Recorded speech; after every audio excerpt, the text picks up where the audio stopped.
working class rising up. This is the ruling class punching down. My day bigger your day. First rule of gladiator school, bro. Don't punch down. Charging into a goblin. Hail Trump! The threat from outside forces is far less sinister, dangerous, and grave than the threat from within. Control your own body. We will root out the communists, Marxists, fascists, and the radical left thugs that live like vermin within the confines of our country. We can fight the entire grinding system. Nobody can. But together, everybody can. I did nothing wrong. Hello and welcome to Did Nothing Wrong Live, the show that cuts through the noise and helps you make sense of the chaotic information environment around us. I'm Griff and with me are Karl and Jay McKenzie. Thanks for tuning in. Let's go ahead and get this thing started. So it really feels like things are speeding up now. And the first thing I want to do is give the Democratic electeds credit, because it feels like over the weekend, at least some of them found their collective spine. The news broke on Friday that Elon Musk was planning to shut down the U.S. Aid Department. Just a quick little crash course on U.S. Aid in case you haven't heard of them. U.S. Aid is an acronym for United States Agency for International Development. They are the agency that focuses on long-term socioeconomic change around the world. They are primarily responsible for delivering civilian foreign aid. When you see U.S. assistance going to, say, for instance, Somalia, that's them. A lot of the civilian aid that has gone to Ukraine to help the people stay alive while they deal with Russia's war of choice comes from U.S. Aid. They have a yearly budget of over $50 billion. And they are responsible for providing at least half the assistance that America provides around the world. These are the good people. Not only are they doing the right thing, but the fact that they exist and do what they do helps America's standing around the world. So, of course, on Friday night, Elon sends a bunch of literal Groyper kids to shut them down and tell everyone that works there that their agency is getting disbanded. Like, guys, we were literally recording an episode talking about how the people that are pulling the levers of power in the government these days are a bunch of Groypers. And sure enough, Elon is sending some of them over to shut down this agency that he doesn't like. And I'm not going to lie, I wasn't terribly optimistic about how this was going to go. The Democrats had deployed some of the most tone-deaf messaging in the week leading up to this. Chuck Schumer was absolutely beclowning himself on Twitter and Blue Sky. Everybody wanted something to be done, but nobody seemed to have any idea as to what. Various groups of people were out protesting, but there wasn't really any cohesion. And one thing we've learned about over the course of history is a bunch of fascist thugs can absolutely ignore a group of people out protesting. Yes. But as I was saying today, the Democrats finally remembered that they were an opposition party. Senator Andy Kim decided to go down there and ask these folks exactly who they thought they were. He was joined by some of his colleagues, including Representative Ilhan Omar from Minnesota, who talked about her personal experience with U.S. aid being one of the main sources of food when she was growing up as a refugee in Somalia. I lived in a refugee camp for 4 years as a child surviving civil war. It is the essential programs that U.S. aid provided that kept my family and I fed and safe. It is the resources that so many people around the world rely on. And it is our soft power. Oftentimes, people interact with our country through the military. That does not create love for us, and it certainly does not keep us safe. When the world interacts with Americans through programs that provide essential need, they get to see the heart and compassion of the American people. What Trump and Elon and all of their cronies are trying to do is take away the constitutional power of Congress. We get to decide. We have the power of the purse. We get to decide where money is allocated, and it's the executive's power to make sure that that money gets to where it needs to get. And then it started to snowball a little bit. Senator Brian Schatz of Hawaii announced that he was putting a blanket hold on all of Trump's nominees until this situation got fixed. So it seems like they finally realized who they are and what they're supposed to be doing in a circumstance like this, and this is a lot farther than they were on Friday night. I wasn't feeling too good about this, and you guys weren't either. So what do you think we're seeing here? Are we seeing some green shoots of like some actual resistance? I mean, I think the Democratic Party is, as usual, late to the game, right? Mhm. Like, from the time we recorded the last episode to now, this has gone from being like, oh, this is a serious problem, to understanding this is now what appears to be an attempted state capture or a coup, right? Right. Like, this is looking more and more like, some kind of digital capture of our internal functionings. And so that actually, by Saturday, I think when we talked on Saturday, things were starting to get really people were starting to get kind of concerned in a way that I haven't seen since right after the pandemic, right? Where they were demanding answers, they needed clarity, they needed people to speak for them. And we were really running into a moment where, it looked like the Democrats weren't going to rise to the occasion in any way, shape, or form. They're out of DC, they're in their home districts, they're doing this stuff. Yeah, they had a long weekend to go, talk to their constituents and get out of DC. And, that is a no-no when you're undergoing what appears to be a coup. You don't leave the seat of power. Right. That's a different point. There's books written about that. Very much. Don't do that. That's not a move that you want to do. Yeah, and I think, by Saturday night, it became very clear, like, that's when the first articles really started to hit that this wasn't just some like fluke. There was a very concerted and really well thought through, apparently, methodology to just running in and doing the Twitter creep, right? Where they just roll in, plug in servers, people start getting fired, weird emails start going out, and now it's, we're plugged into your, we're trying to figure out COBOL so we can read the treasury files, right? Like we've devolved since we recorded on Friday one of the night. 6 people in America that still knows how to run COBOL, and now we're fucked. Seriously though, right? I'm not exaggerating that. And like we're here to the point now on Monday where the Democrats have definitely now been hearing for 72 hours people scream at them that they need some kind of, action. And so, yeah, it's good to see. They're going to have to turn up their response 1,000%, right? Yeah, like this stuff going on outside of the tariffs, outside of the actual Trump, damage. This has to kind of be figured out now.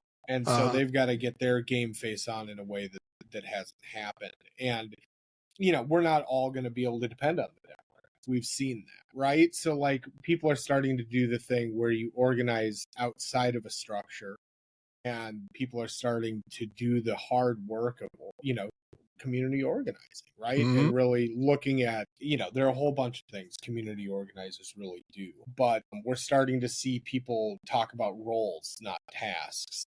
People are starting to, talk about how we can do certain things and starting to distribute work across systems versus on individuals. So we're starting to see the stuff that is a precursor to actual pushback, and that's good. We need that immediately. Having senators go down, even though they were blocked from going in, is good. These are good first steps, and optically, they're exactly what you have to be doing from now on. Every day. It became the story today. It became the big news story today because they actually went down and did it, like we were all saying over the weekend that would happen. Yep. The news needs an incentive, and if people give them one, they're gonna do it. They need them. They want. They need the spectacle. They may try and bullshit. Yeah, well, they need the spectacle, and that's what people must have something good to read on a Sunday. Exactly. Yeah, well, and I think like it's one of those things that I think Democrats have to get their heads around the fact that it does feel a little forced and ridiculous, and like there was essentially kind of like a call to arms. Everybody get down to the USAID offices, and we're gonna hold a press conference. And I think Democrats are kind of instinctively afraid of that it's going to turn into like a Rudy Giuliani situation where he's called the wrong Four Seasons. Yeah, nobody wants to look cringe, Yeah, nobody wants to look cringe, but like, look, people, they needed to know. Honestly, I don't think they would have done this without the amount of pushback that people were giving them online. I mean, no, and I think they needed to know that if they said, we're going to go down here, we're going to hold a press conference, please show up, they needed to know that people would. And people did, and people absolutely did, and that's great, and that's what we needed. But yeah, Democrats were scared. I mean, they honestly were scared. They're going to look ridiculous. They're going to look cringe. They're going to go out on a limb. Nobody's going to show up. And then, oh shit, I've got Elon Musk and all of Trump's goons after me. And okay, I understand. Like, there's reason to be afraid of that and the power that they wield and what they can do to you.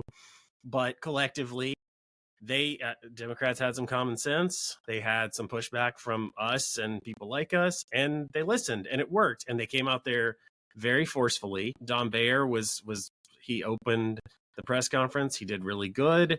There was Ilhan Omar bringing her perspective about what it's like to live in a dictatorship, and that this is how it starts, and that's great. And we had others essentially talking to the fact that Elon Musk is doing China's bidding, which he is. You know, for those who haven't heard of the One Belt, One Road initiative, it is essentially China's attempt to gain influence around the world through investments and soft power. A lot of it is investments in infrastructure, telecommunications, companies like Huawei, and you could also say that TikTok is a part of that plan. But it has been China's effort to get countries on side or invested in China, gaining influence, power, prestige, just money in their country. And Elon Musk shutting down U.S. aid and saying, no, we don't need this. He's called it a scam and a criminal organization and all of these things. And we see guys like Mike Flynn, who have clearly been handed out some of the data showing where this money is going. And Mike Flynn is essentially using it to go ahead and rat fuck the Lutheran Church. I mean, this is where we're at. Like, so pushback is good. Yeah, no, the pushback is where it needs. I mean, this is right at the beginning stages of something, right? Yeah. And like the U.S. population, as much as we're loud, as much as we're kind of assholes, as much as we're really kind of, you know, our own thing, once we start to get wind as a population of something that really starts to spook us, you know, we tend to move. Right. And it doesn't happen quickly, but the Democrats actually seeming to see that there's an outcry, a problem, an outcry, and then, you know, being able to try and message off of that, even if it doesn't look great, all of this, that may be the right road right now for that level of power. Right? Like, because we're going to have, this is something where we're having to think about this at like multiple levels. This isn't just a national politics thing because the impacts are local, right? And so people are going to have to start to manage too that like the pushback that the elected officials do needs to be bolstered by what's happening outside of that. Whether that's people congregating like we saw today at OPM and at other buildings, what's being planned for tomorrow on Tuesday, where people are supposed to go to the Treasury to protest. And, you know, this is, you have to have self-reinforcing tactics, right? Because this is so multi-varied and so multi-leveled. To really affect change, this is going to take us rotating through multiple permutations, multiple thoughts on how we're going to do this, what we need to bring attention to. Because as people learn more, like we said on Friday, as people learn more and as some of this starts to really affect people are going to freak out. Oh, yeah. And like this stuff with USAID and like, let's say the Lutheran Church, right? Like with Lutheran Family Services up here in Minnesota, that's a big deal. North Dakota, that's a big deal. South Dakota, that's a big deal.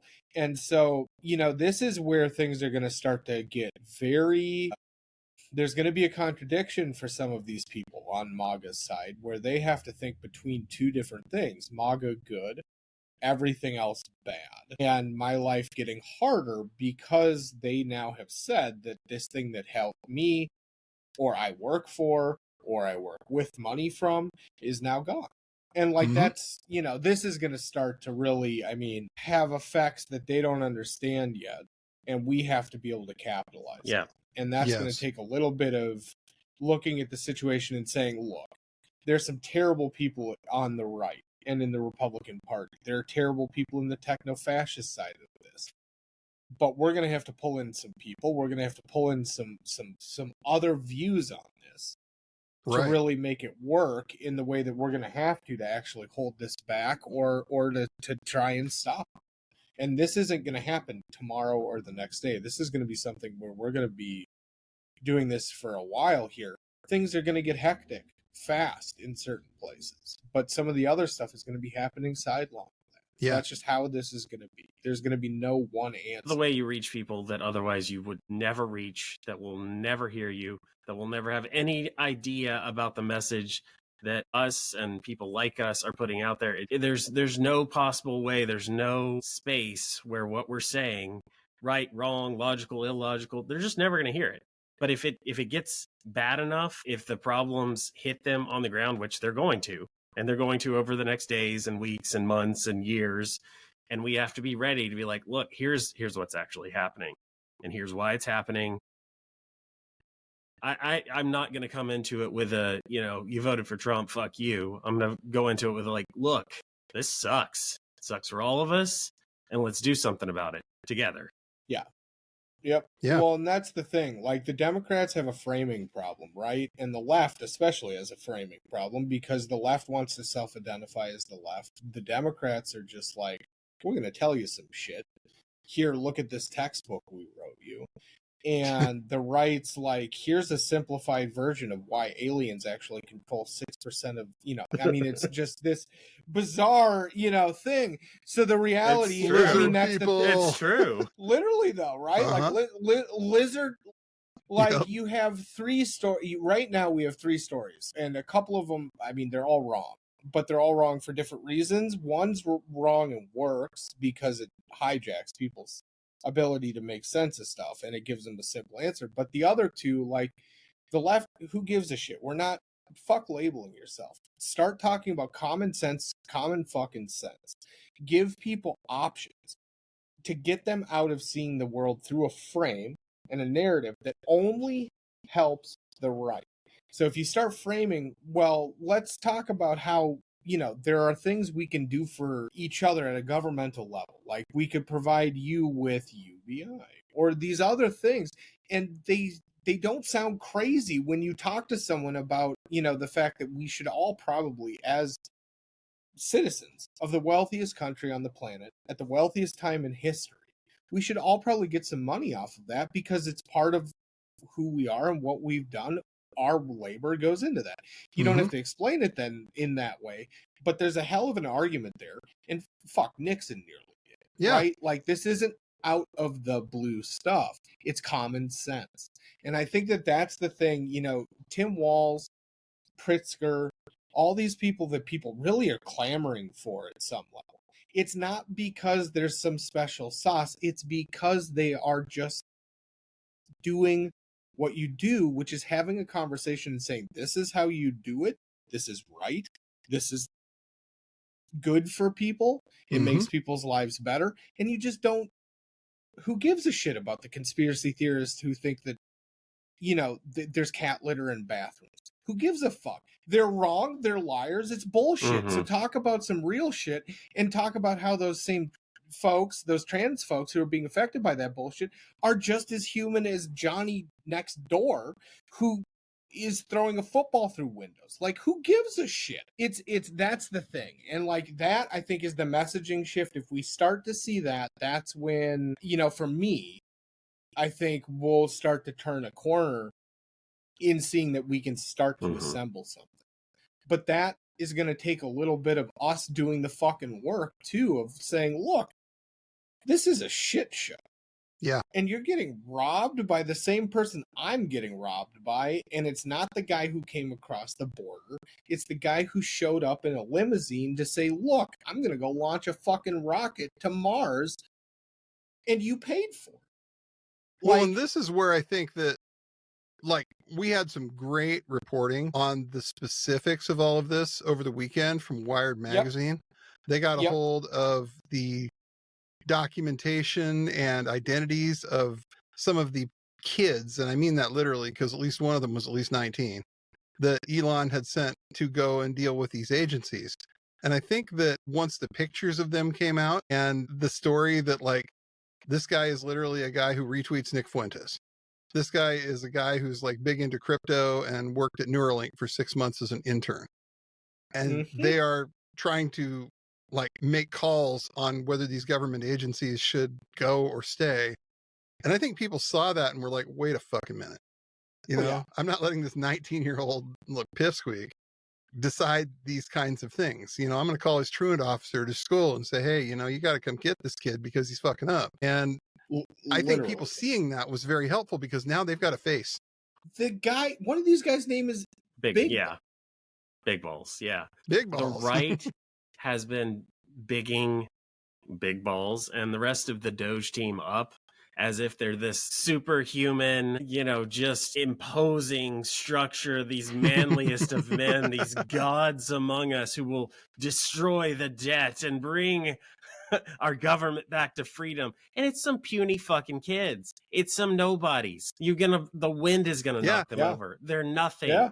Like, there's nothing to be afraid of. It's so uncomfortable. And I think that's the thing, though, right? Like, Americans, we're a weird bunch for all intents and purposes. And one of the things we do like, and Donald Trump understood this the first time round with his comment about central casting, we have a pretty strict vision socially of what is acceptable to run like high-level offices within the bureaucratic government just because of our culture, right? Like, this is the shit that we've had hammered into us our entire lives here. And like these cultural norms and what we expect and all this. So when you do see a bunch of 19-year-olds who are like wearing board shorts and carrying laptops roll in and be like, look, I'm the biggest dick on the block. You know, most Americans kind of do the like, yo, what the fuck did you just say to me? Like, who? Yeah. You know, it's the same thing that happens when there's a hostile corporate takeover, right? Where the people who've been at a company for 50 years suddenly have a 21-year-old show up, be like, look, cool, that's great. Go collect your fucking pension or what's left of it. I'm going to play ping pong and smoke weed in my office. Call me later if you need anything. Fuck off. And it's that same shit, right? It's that same mentality. We as a country, that is offensive.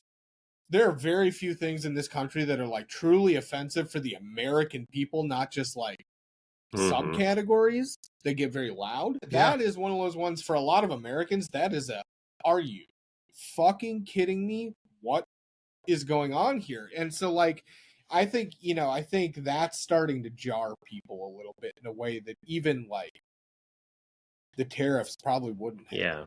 Right? I've been thinking about what, kind of the whole thought process since Friday night and how, we assumed it might be tariffs, kind of this international moment of like, holy shit, the economic system started to slow down. And it may just be that like, the real catalyst right now is a bunch of people seeing 19 and 20-year-old, kind of bros show up with this non-elected figure who is, tied to Putin, is tied to white supremacists and literal Nazis. Like, people know. And so I think there's this growing revulsion almost, like that's the sense I get, is this is deeper than just being like, fuck you, this economically hurt me. This is like, there's a level of revulsion, both at the actors involved, but also the actions they're taking. And that's, I haven't seen that since George Floyd, in all seriousness. I can't think of another moment where people have had this sense of just like disgust. And it's growing. It's not the same like immediate level of, oh my God, this was a murder and this was a fucking blatant. And, like this, so it's not quite the same level, but like now that people are getting it, there does seem to be a level of revulsion. Well, and they got a little scared. I mean, we've got acting U.S. Attorney Ed Martin, whose office just fired all the J6 prosecutors. Yeah. Now he sent this fucking bootlicking letter to Elon Musk about, we are going to prosecute anybody who actually like doxed your people that were there, presumably in response. You tweeted about this earlier saying that. Excuse me, sir, but fuck off. Yeah, like, seriously. It's this like, is the United States. Fuck off. You know what? Sir. No. And the fact that you even tried this tells us a lot about where your head is at. I mean, these are Elon's cucks. Let's just call them what they are. They are Elon Musk cucks, and they work for him. They do his bidding. And Elon tweets that whoever the one person on Twitter, one of the account, I don't even remember who it was, but listed these guys' names, the kids, the bros who are working for him. And Elon said it's illegal. So now the acting AG says it's illegal. Like, to list their names. You know, the right has always done this, where if you reveal an anonymous person's name, it's doxing. It's not doxing. You know, if you have, it's not. It just isn't. Like, you know, saying who they are when they don't have any accountability and there's these anonymous people coming in there it's not doxing, but it's also not illegal. And Elon he's been doing this, and everything is, of course, overblown and exaggerated, but like, he keeps calling things legal, illegal, corrupt, not corrupt, that he doesn't even understand, and he doesn't care to understand. He just says things. And now members of the government, his cucks, say, oh, yes, sir, Mr. Elon. There's a point to that, right? And it's that reason right there. And, you know, Musk is a natural authoritarian, right? Like, I think that's the thing that has really been clarified for me, like, over the last 3 days, is he's a natural authoritarian. He understands how to upend systems so thoroughly that they don't function, and so he can just walk in. And it's clear that he's really practiced that, right? Like, he tested it out on Twitter.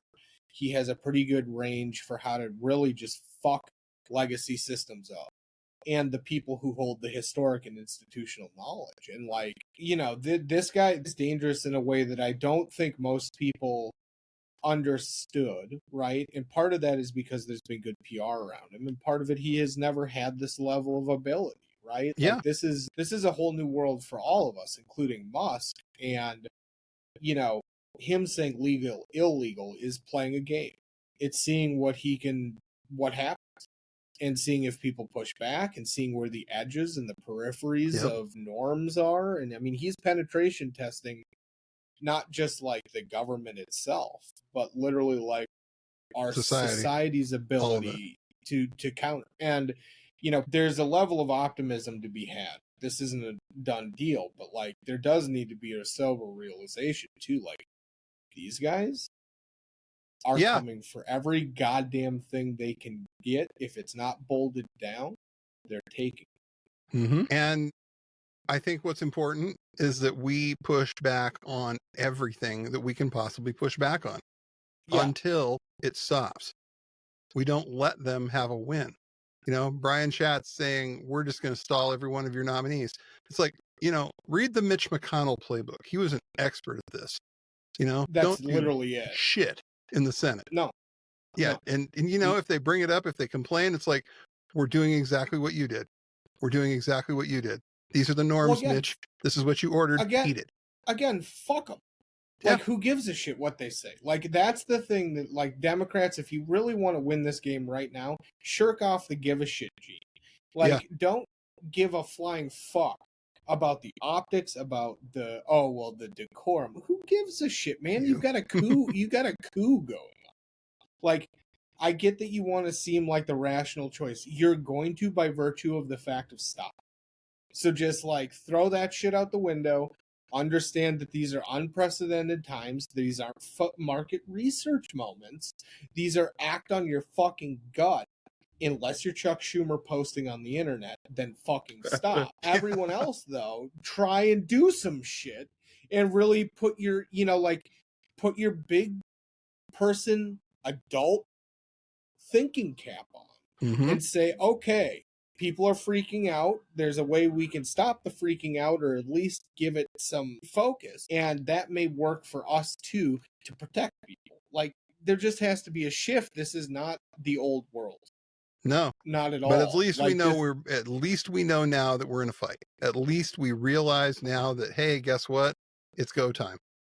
Well, they're starting to get to a point where they might say that. So that's good, right? And that's the first step. It's all steps. This is just going to be a shit show every step of the way, because no one knows what they're doing, because no one's ever done this. Whole new world. Whole new world. Well, thank you for tuning in. We appreciate your support. Remember, everyone mentioned here, did nothing wrong. Bye now.